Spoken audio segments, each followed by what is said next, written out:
Skilled worker ভিসাধারীদের জন্য গুরুত্বপূর্ণ বার্তা।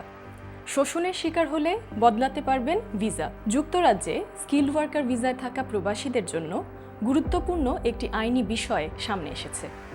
কর্মক্ষেত্রে মানব পাচার বা আধুনিক দাসত্বের শিকার হলে নির্দিষ্ট শর্ত পূরণ সাপেক্ষে তাদের বর্তমান ভিসার ধরন পরিবর্তনের সুযোগ থাকতে পারে। ফ্রি মুভমেন্টের প্রতিবেদন অনুযায়ী বিষয়টি সামনে এসেছে যুক্তরাজ্যে স্পন্সর করা প্রতিষ্ঠানে কাজ করার সময় তারা জোরপূর্বক শ্রমের শিকার হন। পরে হোম অফিসও তাদের আধুনিক দাসত্বের ভুক্তভোগী হিসেবে স্বীকৃতি দেয়। তবে বৈধ স্কিল্ড ওয়ার্কার ভিসা থাকার কারণে তাদের বিশেষ ধরনের থাকার অনুমতি দেওয়ার ক্ষেত্রে জটিলতা তৈরি হয়। পরে বিষয়টি আদালতে গড়ালে হোম অফিস তাদের অবস্থান পরিবর্তন করে।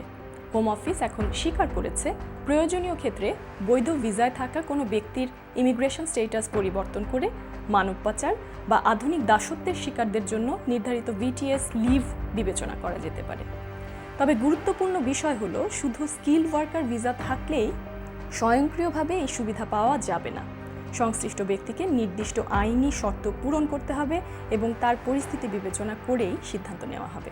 অর্থাৎ যুক্তরাজ্যে কাজ করতে এসে শোষণ বা আধুনিক দাসত্বের শিকার হওয়া কর্মীদের জন্য এই অবস্থান পরিবর্তন একটি সম্ভাব্য আইনি সুরক্ষার পথ তৈরি করতে পারে।